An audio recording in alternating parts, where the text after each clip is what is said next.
Hi, Mason. Thank you so much for taking the time. Let's just kick off things and kind of start talking about who is Mason. Awesome. Well, Diego, thanks for inviting me on, and I'm excited to be able to kind of hang out with you for a little bit. I don't know, I'm a builder. I love to build things. That's probably the best way to describe what I do day to day. And, build things on the internet with people I admire within the team at EA, with customers that are trying to do new things. And when I'm not doing that, love to cook. I love to get out in the yard and just like fiddle around and just really, see, like have an idea and then see like what could be done to kind of bring it to life. Amazing. And as you mentioned, EA stands for Edgar Allan for the ones that who don't know. Is that your main business, I believe?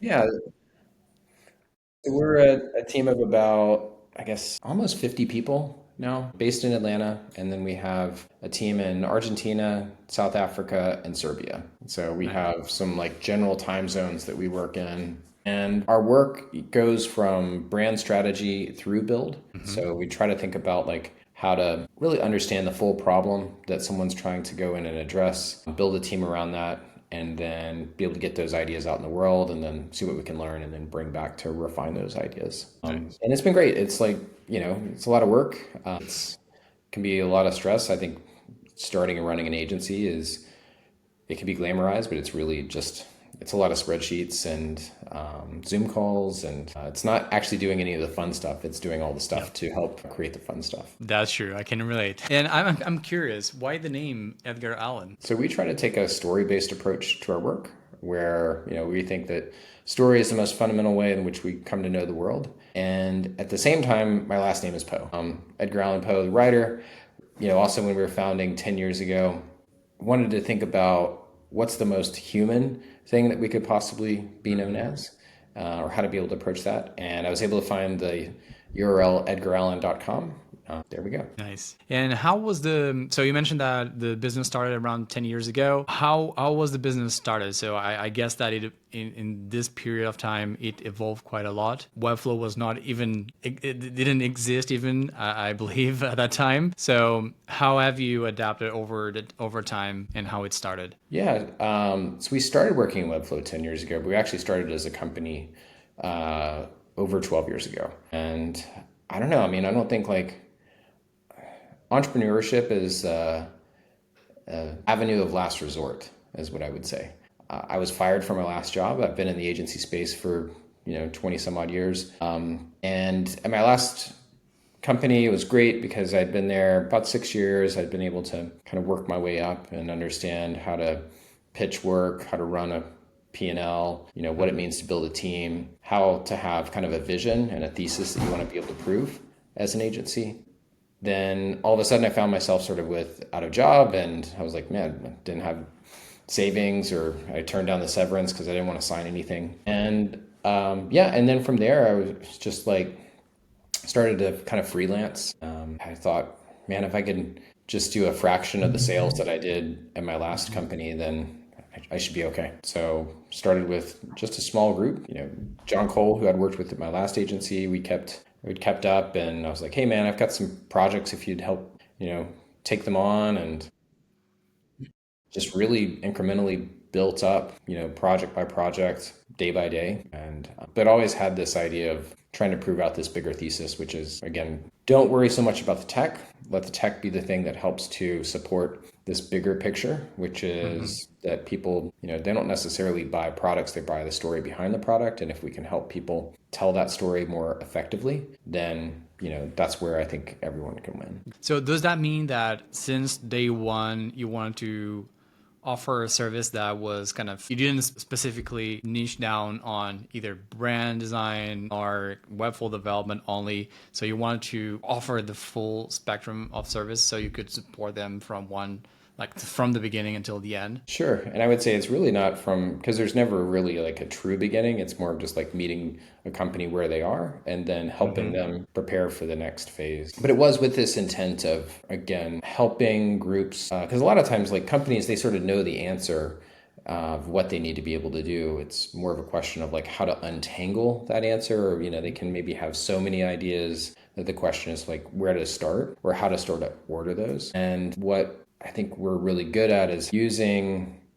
this sort of process of, first listening, understanding like how to bucket stuff up, and then being able to be that editor of effort, how to help kind of take what is the most poignant things that they can do in the best order that they can do them in, and then start to be able to lay that out for a customer. Yeah, and I don't know, how about this? We didn't have a website for 2 years. It was mostly just focused on design services. I was like, man, if I can just be sort of a design partner to larger agencies, then, and if that's 80% of our work or whatever, great. That can be a place to figure out what's next. And we ended up adopting Webflow, not because I was like, man, this tool has everything that we need. I mean, again, at that point, there was no CMS. It was 2 years out from the playground. So they launched, 2000, but it was, just sort of like, it was really, really primitive. But what I could see was that it could be a place where design, development, content authors all came together in one platform, and we could skip the process of having to create PDFs with red lines and then go back and forth with the development, and this sort of chasm of understanding that I think has been in the web a long time, has gotten a lot better, obviously. But that relationship between those teams is something that we really wanted to be able to solve so that we could focus on the thing that's important, which is let's solve these other more complicated business challenges of just helping to explain what people do. Great. That's great.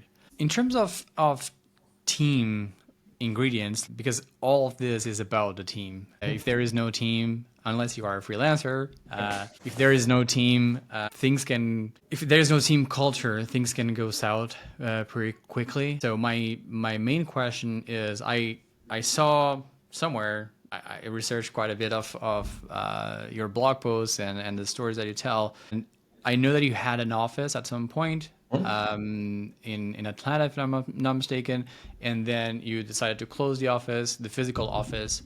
And at that point, I'm assuming that you all went remote. That might coincide with the pandemic. And now, are you back to the office? Do you have an hybrid culture, or is everyone remote? And how you build that culture? Yeah, we, as you found, we had a beautiful office that we had built, and it was a place called the Goat Farm. So it was a place within Midtown Atlanta, kind of this artist community. And I wanted to find a place where there was a sense of story, that we could have, a beautiful setting with great light, and also wanted to have a wood burning stove in there, which is kind of funny, but I wanted to come in and get the stove going. And also there's sort of a smell that happens, sort of this really cozy feeling that just happens with the wood burning stove. And but when the pandemic hit, I could see that the world was going to change, and it was going to be much different on the other side of that. So really quickly we, and it was probably it was a really difficult decision, because I built that office with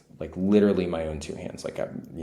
I was working when we were starting from 4 a.m. until about 6 p.m, just on work. And then I would get out the chop saw and the nail gun, and then I would start building the office. And I'd do that until 10 or 11. And then it was just rinse and repeat. And I did that for about a year. At the same time, when COVID hit, I was just we're going to be totally different on the other side of this. Let's prepare for that. Let's really lean into it. And I'd read the book by the team at Basecamp previously on how they went remote. And one of the things that they had focused on was if you're going to be remote, be remote. Don't have kind of an in-office culture and an out-of-office culture, because that can make people feel disconnected, or sort of as you have a second class. So I wanted there to be a level playing field. And, that was just sort of the backdrop of how we work. But to your question around, how do you build the team, or what does that look like, and how to build the culture? I think from there, it's less of a question of building culture, and it's more of a question on how to build communities. So when we went remote, even when we were in the office, it was, we were, our community, that sort of weird artist community that we were involved with, it really shaped how we, operated as a group. You couldn't, for example, you weren't going to wear high heels to the office because there's gravel everywhere. I guess you could, but you're going to be tromping through mud. And so kind of again, a back to basics. For us, when we sort of look around, it's how to embrace community is probably the biggest thing, and looking at online communities as a way to be able to shape that just structurally. So trying to think about, our interactions as, okay, we've got the other thing that I think can be difficult about remote is you can have such a focus on just doing the work that you forget about the parts which aren't about doing the work. And that's where we've tried to really, in the best way, where it's not just, because when COVID hit, everyone was trying to do like team building virtually, and it ended up, people sitting around a computer drinking by themselves, and that was like really sad. So it's more like how to just have these small ways in which people can interact, or having sort of what we'd say are like, non-transactional meetings. It's just like, hey, if you're just sitting at, in person at a desk, like it's not about like, oh, what do I need from you to be able to deliver the thing? It's more like, man, I love those shoes that you're wearing, or kind of like what type of music are you listening to, or like who are you as a person and as a human. So that whatever we can do to help to humanize that is really the thing that we've been focusing on. Mm-hmm. Are there any examples that you can share about how you foster that community? Yeah, I think it's a thousand little things. I think there's everything from, we have a real focus to begin with as the foundation on how we deliver work, and we don't work nights and weekends. We do a lot of planning up front to understand how we need to work together, how we need to be able to be in sync with our customers. What is that delivery going to look like, so that we can take some of that pressure off? The best work happens kind of outside of, like if someone can be really, in the zone, and there is a balance of like too much pressure and too little pressure, where you want to have a certain level of intensity, but to be sort of like relaxed within that intensity. So if we can go through and at first kind of make sure that the way that we're delivering and working together is in place, then we can start to layer on top of that opportunities for people to express who they are. And we've done that a lot. I mean, I was just on a call Friday mornings. We have a stand-up where we all just sort of get together. Today, someone shared a presentation, call it a Pikachu. I don't know I think there's a different word for that. I'm probably like butchering that, but just a kind of quick presentation on who they are, what do they like, what are the things that they're sort of into, and we had a group conversation just about that. Sometimes it'll be about something totally random, like around how to cook something. We then also look at asynchronous ways to be able to hang out, just as you would on Twitter or whatever, where we will have throughout the year times where we'll do something like Music League, which has been really great. So there'll be challenges where it's like we're going to go and create a playlist. And so it'll be like, oh, what's a song that's under 2 minutes that you'd want to add to this playlist? And, that gets people sort of talking about, it's like, oh, well, this song you picked is actually 201. It can't count. Like, there's all this sort of like back and forth and bickering that can kind of happen, which is great. And those are probably the things that, we try to layer on top of just like a really good delivery method and way of working, and that the leadership team tries to make sure that everyone feels comfortable, that there is that dialogue back and forth. And then from there, I think we can start to build out those communities and more of that human interaction. Mm-hmm. Yeah, I think that those are great ideas to work on. One of the topics that I had to discuss with you more close to the end of the kind of this session was about one of the interesting things that I see that you guys do is some fun internal products. Some are not so for the fun part, I believe. It's more to solve a problem that you have in business. For example, I think most recently Wes. But then you also have Let It Run. Let It Run, I think, was a super funny project. Not the end result, but also the process to get there. I think you or someone or the agency shared somewhere the process to get there. And that was really I enjoy quite a lot kind of to see the progress and kind of some of the battles because it's not something easy to get done. It involves a lot of 3D and code to get that done. So when we saw the result, it was not a surprise in terms of what it actually is, because you were building like the expectations, but the actual result was enjoyable because we could feel a bit of the pain points the pain that you suffer through the process, and it was done. So Yep. it was great to see. So do you do part of those projects also to build a little bit of culture and kind of to maybe join people that haven't yet worked together or not as frequent, and then put those people together? Well, it's definitely not it's type 2 fun, if this makes sense. This is fun after the fact. It is not fun during the fact. What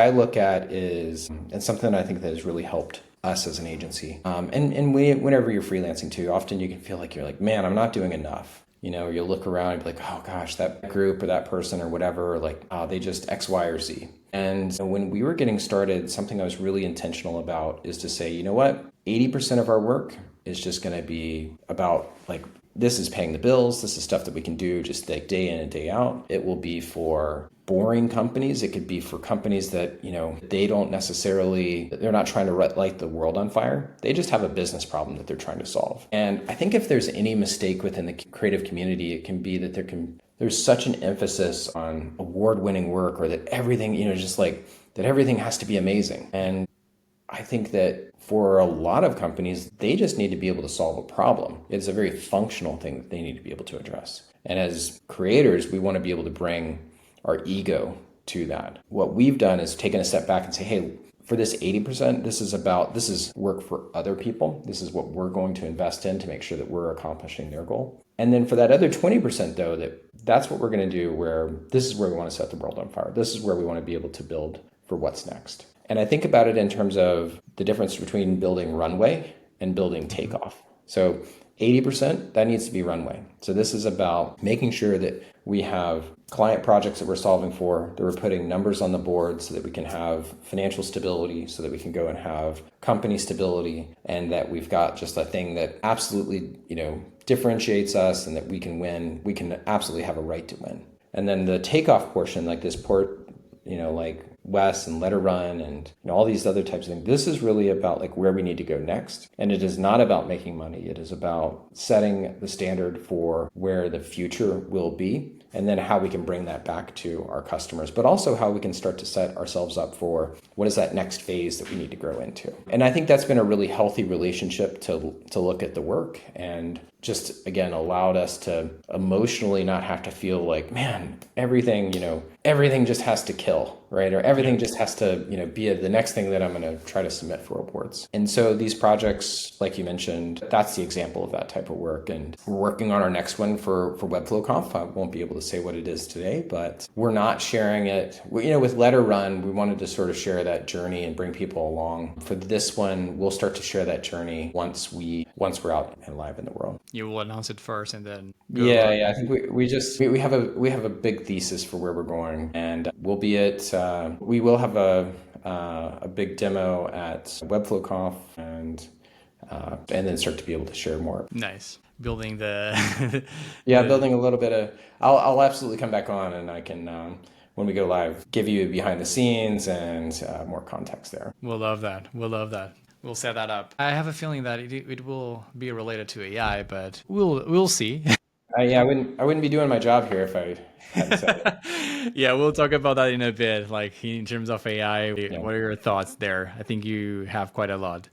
Now, before we go again into the fun part, like AI and kind of thinking about what the future could hold, I would like to spend a little bit of time talking about more on a business side. Like actually building a business like Edgar Allan is not an easy thing to get done. I know it myself. I'm much smaller than Edgar Allan is, and in terms of numbers, and I know the struggles. So I want to understand like a little bit of where you are right now. What are your thoughts about business development? What have you learned through the years? But also a bit of, maybe we can get started kind of on the metrics side. So for someone starting or in the early ages of starting an agency business, if you could go back, or in today's business, what is the key metrics that you think everybody should kind of track on a consistent basis, besides the basic, which is money, how much money you have, like the runway that you have? What else would you recommend? I would go back to this idea that entrepreneurship is a opportunity of last result. There's a ton of other ways that are much easier, and you can probably make just about as much money. And even for me, and if I was to like rewind it, it's like, man, what am I tracking right now? It's like, oh, I've got all sorts of stuff that I'm tracking, but that's not necessarily going to be, there's no magic wand, there's no magic number. I wish I could, even, so I wrote a book. I'll give you, for your listeners, a couple coupon links. So if people want to be able to order a book, that they can. Free of charge. Also, by the way, like I'm probably the worst business influencer that's out there, because every book we sell at a loss, and I don't even have time to promote it because I'm so focused on just like the business. But rewind, fell in love with the internet in 97, started building stuff literally just in the basement of my apartment in college or my house in college, and graduated during the dot-com bust. So there was no jobs out there. I started freelancing. I freelanced for probably like 2 to 3 years until I was able to go and find my first full-time job. And that was such a huge accomplishment because while I loved freelance, there's just a lot that you can't learn in isolation. And what I wanted to do is really understand how to build with a team. I found my first full-time job actually on Craigslist. I don't know if Craigslist is international or whatever, but Not much, but I know what it yeah, is. yeah. So I mean, it's like not, but it was for a company called Razorfish, which is they're a large, one of these large .com agencies around 2005. Got really lucky, was able to get in there. And my background is I came up doing Flash design and development, and that allowed me to have what I'd say is like a wedge. So having like one thing that I was really, really good at where I could go in and find that job within a big agency. And I feel like that's a huge opportunity right now. I feel like there's a lot of, I think one of the problems within the Webflow space is that there's so much emphasis on freelance and building an agency and that type of thing that it kind of skips over some of the fundamentals of like, hey, just understand craft and how to work in an agency and like all of the stuff that you get by working in an agency. Also like how miserable most agencies can be. Like, I think you need to learn that because once you start, your own thing, then you're like, oh man, this is way less political. I can make more money. Like all of these things. I know what it like. I just know what this world looks like. So I worked there, and then here's the hack. Here's like, if I look at, there's probably two hacks that I had. The first was when I was at this big agency, I volunteered to go in and format and clean up any new business presentation. So while they were going out and pitching projects for $2 to $10 million and they had these really horrible looking PowerPoints, I would jump in, work nights and weekends, clean them up, and basically just try to absorb their language and how they would go and frame a problem and really tell a story. I worked there for 2 years. I went to a mid-sized agency, which was great, and I was able to then take that experience. So when they were thinking about like how to pitch, I was like, hey, I've got an idea here. And I just went and sort of dug up some of my knowledge that I had gleaned from looking at what other people had been doing and started to apply that on my own pitches. And so within, I think, 4 months of being at this new agency, I'd helped them win a $2 million pitch for a life insurance company. I couldn't believe it. And the next thing I knew, I was like flying up to New York and I was in a boardroom with a bunch of old white dudes talking with them about this crazy idea. And again, that was hack one. So get an agency, format any new business presentation that you can possibly get your hands on. And then the second thing I did was I was like, man, I'm feeling kind of stuck, at this point in my career. And there was a finishing school here in Atlanta where I was like, maybe I should go to this finishing school. So it's called Portfolio Center. And so I was like, maybe I should get another degree.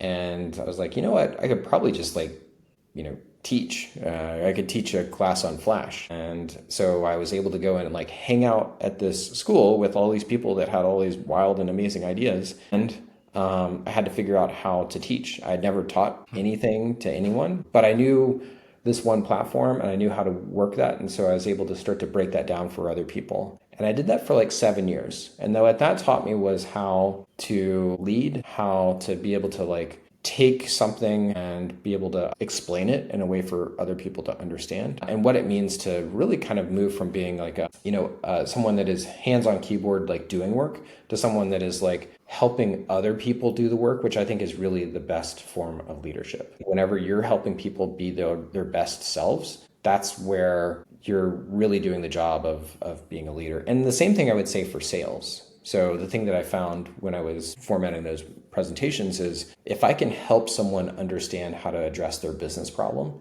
then that's where, that's where the win is. So you do a lot of research, you're figuring out like what their true business problem is. But in both of those cases, I was able to kind of leap over a lot of, of the things that just aren't taught out there by being able to dig into those fundamentals. And then from there, like the rest of it's just like trial by fire. Yep. So it's not necessarily a one track and numbers thing. Like, whenever, I will say that from day one, again, like I was fired, I didn't have severance or savings. I had, a young family that I was trying to support, and just being focused on like, I was like, these are the numbers that I have to be able to hit month over month, and then I need to be able to break that down. So just like profit loss, like doing, I mean, it was a simple spreadsheet, I'm like, what did I sell it for? What did it cost? And that's been kind of day one.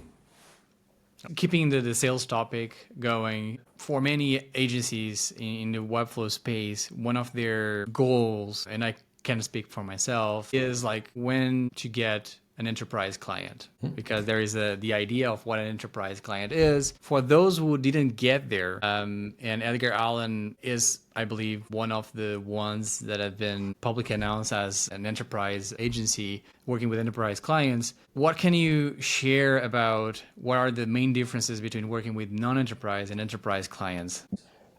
Probably a mindset. I don't know. I'd have to maybe think about that in a little bit more, but first of all, let me back up and say, like, answer the question, like, is enterprise good? Let's first talk there. There's been an obvious push by Webflow to move into the enterprise space. And there is a question around like, hey, I can't sell this, or this seems really expensive to my client, or like, why should I go in and do this? Or like, what's the thing here? And I get it. Like, probably one of the first enterprise projects back in 2017, before there was even an enterprise offering. It was a 40-seat license to a major company, and it was great, but that's not what it's about. So first is like, is enterprise good? And I would say like, absolutely. Often I think people mistakenly try to compare Webflow to say like Wix or Framer or even WordPress. And the opportunity is really to compare Webflow to Sitecore, Adobe Experience Manager, Drupal, these types of systems. The price point, of enterprise is different, but also I think the feature set that's been built out over the last in 4 years ago, there was no enterprise offering. So let's just start there. There's basically zero. And so the feature set has now been built out to the point where it can go through and address these concerns around security, collaboration, how to be able to do optimization, change logs, like all of these types of things, where if you're building a Webflow site for, a dentist or just kind of like a single proprietor, business or things along those lines, they just need to have like something out there in the world. The shift is that, unfortunately, the work that has been easier to get is going to go away. As the build becomes easier and easier and easier, it's less valuable to think about like, oh, I can just go and get a 5-page website together, or I can go in and, be able to do this thing over here. Because with like Figma sites or even like Framer and like a lot of these other types of products, like you can build it really fast, but everyone can build it really fast. And then all of a sudden it becomes less important around the thing that you just built because there's a lower barrier to entry. The real thing that is being solved within the enterprise is this sort of like complicated story of how marketing teams should work. What are the IT considerations as it relates to security and deployment? And like that really comes down to them for what are the contracts they have with their customers, and what are the things that they have to be able to actually, and what happens is like whenever these enterprise companies are working, they're all B2B or whatever, they're setting up legal agreements with all of their companies. Right. And so it's sort of this trickle-on effect where the work that we're doing in Webflow, it actually has to like ladder up to like how they work. So it's this long sort of string of if you want to look at it, it's like comes down to legal compliance and risk and, things like that. So that's where I think the opportunity is. I think that as I look at, even just this week, the launch of Figma sites, I think it is incredible for Webflow. Because what it's going to do is it's going to make the legacy systems look silly. The legacy systems of AEM, Sitecore, whatever. And those systems today, just the license for Sitecore can cost $200,000 a year. Think about that. $200,000 a year for a system where you still have to go through and build out, and services, probably another $200,000 to $500,000 services. And those services can actually run up to 1.2 million, 1.5 million, and can take 18 months to 2 years. Crazy. Yeah. And so now you have design teams which are like, wait, I can just hit publish on Figma and I'm done. And so on the one hand, it feels like, man, is Webflow cooked? And it's like, nope, hold on. because it's about, while that team can go and hit publish, now there's like this whole, and it kind of now elevates what is the no code space and what is the right balance of the no code space. So now all of a sudden, Webflow isn't an outlier. Webflow feels like kind of a happy medium between something which is like purely visual, which again, Framer has been here for a while, but Framer I think suffers from like, there's this lack of like the fidelity of control to be able to truly optimize and integrate and be able to have all those things, which kind of makes a Webflow site a little bit more complicated to build, but I think helps to create this longer tail of how to be able to work within that. And so all of a sudden, the legacy players get nuked where they feel silly. And then the new players, Webflow and Figma sites, all of a sudden, like those feel like the gold standard. And that's where, where everyone needs to run. Now to your question around like, all right, what does that mean for like everyone out there, if you're freelancing or thinking about starting an agency or whatever? I would go back to one, ideally, we start competing not against what I've seen. So again, we've been in this space for 10 years. There's been a race to the bottom. There has been this race of like, let's just go and have like a series of low cost providers, and the barrier has been lowered. And so now a ton of people can go and build in there. And for the parts of the internet, which it's a mom and pop, it's a dentist office, it's like a dog walking service, whatever. All of those, yes, those will continue to be cheaper and cheaper, and potentially even just self-serve, where you won't necessarily need a designer. I think actually you will. I think design is always the thing that it helps to differentiate businesses, but you can go and look at people who've been working in Canva for a while, and that's like a whole other thing. But what it starts to do is it creates a bigger gap between now the parts of the internet which are complex will be even more complex. And I feel like now we can start to compete against the old guard of agencies and create this new crop of agencies that are going to look at the internet differently and are going to be able to build for what's next. That's what I see as exciting for Edgar Allan and FinSuite and 80/20 and like everyone out there that's been doing really incredible work. I feel like we all understand inherently where the web is going, and we're really well prepared to be able to get there. And what I see is that the legacy players are now going to have to catch up and just find people that know this world. And so people that today have no other option than to freelance, which I think is really more of the reality. They should be in high demand for these companies which are trying to catch up. And by the way, any company that goes and adopts Webflow as an enterprise, typically they also go and they'll hire someone full time. So that means that with every big enterprise company that, enterprise project that comes along, long term, even if we work on it, we help to staff. We actually go in and help them hire. We'll be involved within the hiring process to say like, yeah, this person is great, or this is what you need to look for, or whatever. So I see this as something that starts to open up more opportunities as the market will kind of separate out between what needs to be built for scale and what just needs to be built to be able to have listing. The other complicating factor that'll happen here is the shape of the entire internet is going to change. So if you go to edgarallan.com, we envisioned last year, what happens when ChatGPT just eats your website? Do you like this sort of meta question of like, what does a website even mean now? Forbes last week just wrote around how there's SEO isn't going away, but search and AI optimization is becoming more and more important. And what that means is structuring content around question answer pairs and really trying to understand what a human is looking to solve for so that an AI agent can help to address that. And then finally, for your very last question, with the first question that you had asked here is like, when should you be able to go in and sell one of these, or what does this look like? And I think that's a question that everyone will have to answer, but I think that you don't have to rush into it and you don't have to go in it alone. So as more, companies are coming into the space and looking to partner people and, all this type of stuff, or, go in finding agencies to work with, it will just naturally make sense around like, oh yeah, here's how I sell this. By the way, the last thing we sell is actually like whenever we sell, our secret has been for a long time, Webflow was a loss leader. So we wouldn't actually ever make any money on Webflow. We'd make money on everything else getting up to Webflow. So there's a lot of that where the business is different depending upon the market you're in, the things you're trying to solve for customers, and just what that starts to look like. So I know that's like I feel like all my answers have been sort of long, but I hope that provides context around like, is this good? Where is the world going? How do I start to fit into that? And what do I do? And I think this is the perfect segue for my next questions. There are AI related.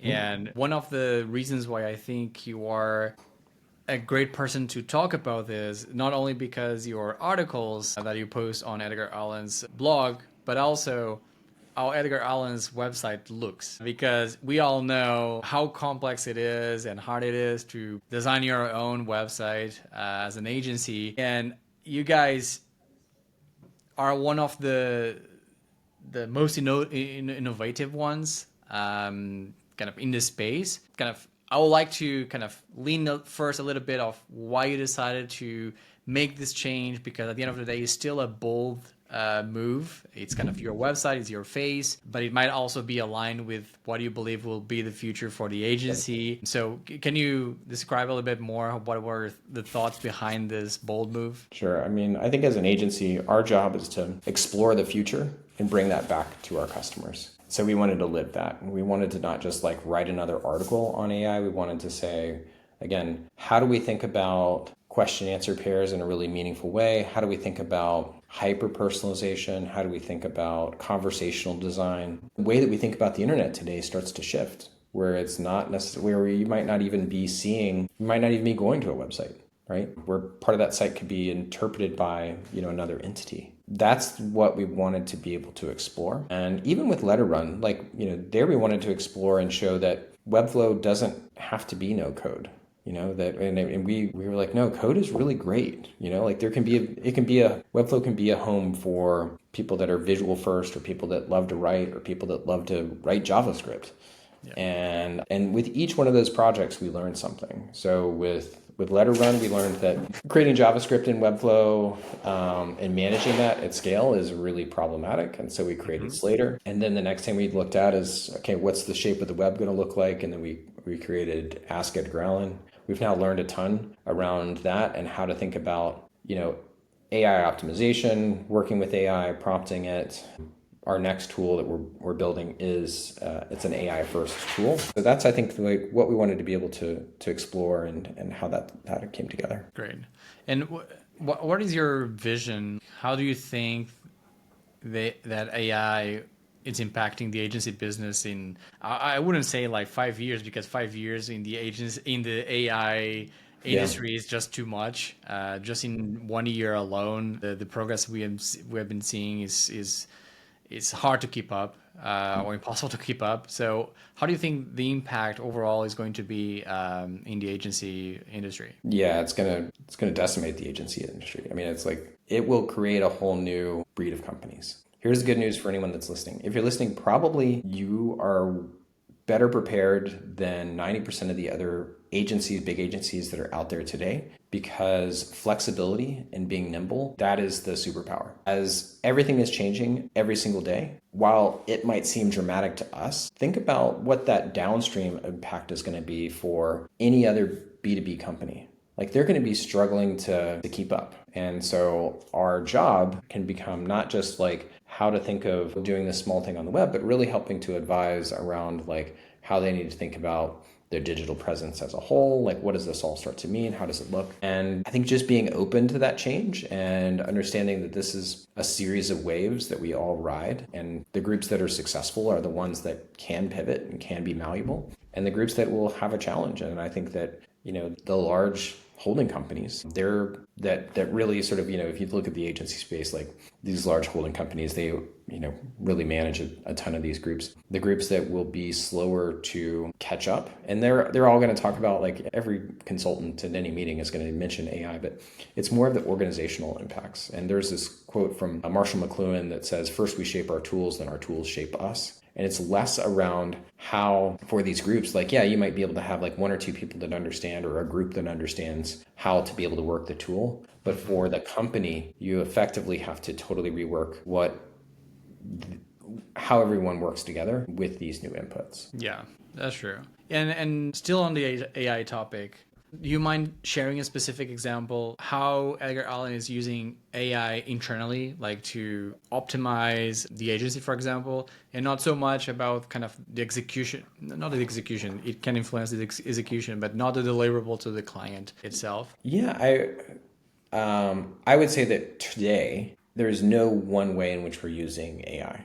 I think we're probably using it like just about everyone else is, where, we have a series of sort of like chat features that are embedded into different tools, or we just, it's like, oh, and get something and I'll pop up ChatGPT or whatever.